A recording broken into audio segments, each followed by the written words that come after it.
City dwellers can help reverse nature loss. In this episode, I'm going to talk about 3 different ways that you can help stop nature loss, and also why it's important if you live in a city, a town, or a suburb to cultivate an appreciation of nature. Hi, and welcome to A Curious Wonderful Nature, the show about the joy and wonder of nature by looking at foraging, citizen science, storytelling, folklore, and myths. Welcome. I planned a lot of episodes, and this one was not part of the plan. I was inspired by a call to action by the Nature Positive Initiative, and I felt compelled to add my voice. Briefly about the initiative, it's a group of global organizations that have come together to combat nature loss. The initiative provides compelling data and images and a video about what's happening in the world when it comes to nature loss, the loss of nature and natural resources, what's needed to kind of stop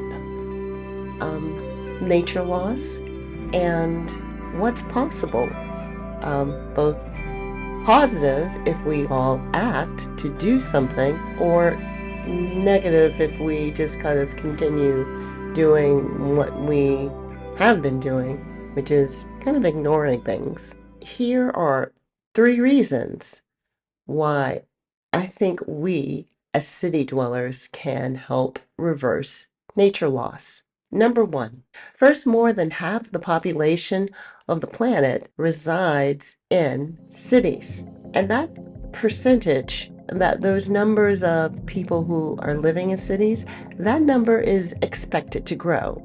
There are going to be more people, even more people, that live in cities in the next 10, 15, 20 years than there are now. And right now, the largest world cities are the most profitable and the most powerful places on the globe. Unfortunately, many of us who are living in cities right now are what we call nature blind.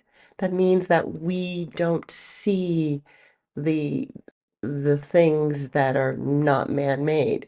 We don't see the trees that we walk by. We don't see the plants that are growing around us, unless, of course, maybe it's pointed out to us.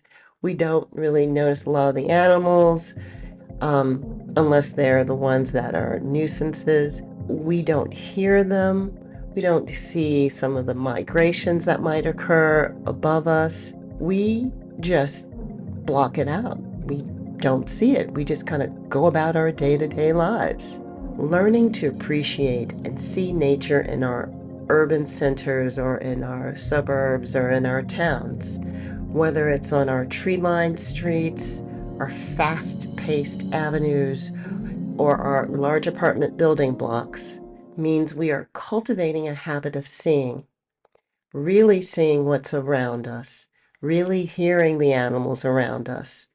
It's the recognition of the sharing of habitat, the recognition that we are part of something that is larger than ourselves. Being able to notice those things means that we can begin to solve the problem of nature loss. You can't solve a problem unless you're able to see the problem. And you can't see that there is a problem with nature until you see that you are around it and part of it. A greater number of people being able to do this matters. Secondly, governments and businesses need to accommodate this population growth, and they need to do so sustainably.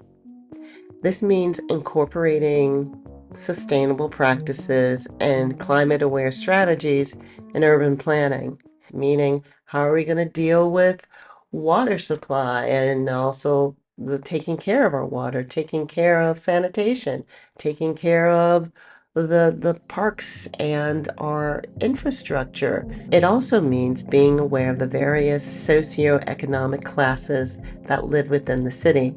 We're going to have to think about everyone and how they're going to thrive.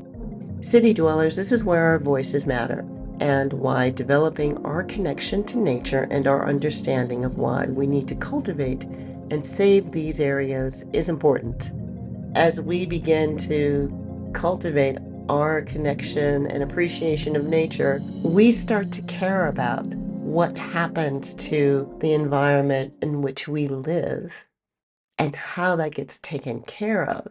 So those policies matter, and those policies come from both the government as well as the corporation. Remember, even though we may not be able to affect what happens on the national level, we can definitely make an impact at the local level.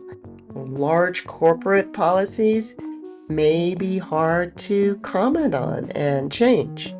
You start from within the companies that you work with or that you frequent. Companies are not monoliths. Corporations are made of people like you and me. And they are people that make decisions that affect other people broadly and deeply. Appreciating nature and our environments also means we start to recognize really the importance of the commons. And the commons are those resources like land or water that we all share in for public enjoyment. They're set aside for our public enjoyment.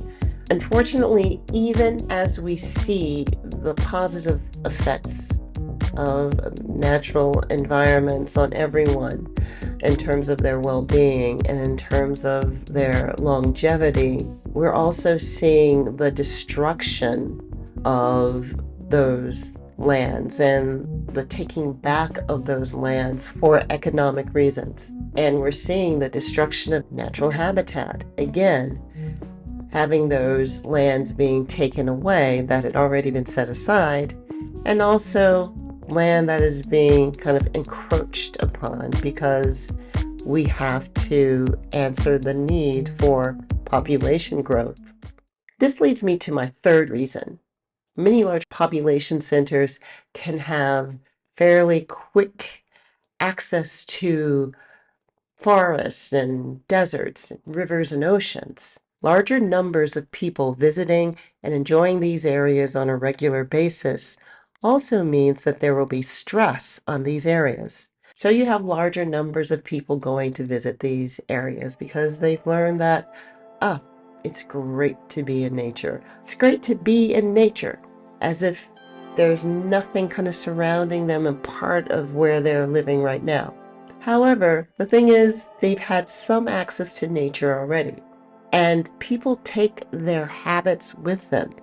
If they've been blind to their environment and they're blind to how they affect their environment, they're taking that with them into an even larger natural environment. And much like the environment in which they live, maybe a larger city or town or suburb, they may be blind to their actions there. They're also blind to their actions and the effect of their actions in those larger non-man-made environments.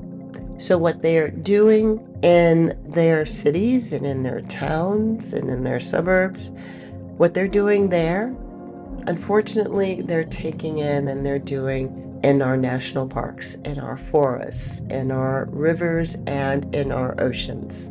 City dwellers, you can make a difference in nature loss and the need to create balanced and sustainable spaces. It all begins with cultivating within ourselves the importance of enjoying nature even in its smallest instances, and then spreading that awareness and joy. There are consequences for not changing our habits and not changing our connections to nature. And we see them with crop failures, extreme weather patterns, and odd seasonal patterns. Additionally, we're seeing the possible extinction of different animals and plants as well. I hope to be part of this growing awareness of nature positivity. And I also have to say that I know that nature is not always good. Nature has the power to be destructive. And there are some things that are not so pretty because, there are things that are part of the cycle of life. I am working on another episode about the concept of nature, but for right now, I will say that nature is a set of dynamic phenomena that we are a part of, we can affect, and are affected by. So it behooves us to be mindful, respectful, and curious about nature. I will link to the Nature Positive Initiative website, as well as some data from the World Bank and the United Nations in the description below. I know you care about this planet and what you are leaving to future generations. So I urge you to go to the Nature Positive Initiative and look at the video that is on the website. Thank you for joining me for this episode of A Curious Wonderful Nature. Please like, share, subscribe, and leave a comment below. Be curious, keep wondering, and bye for now.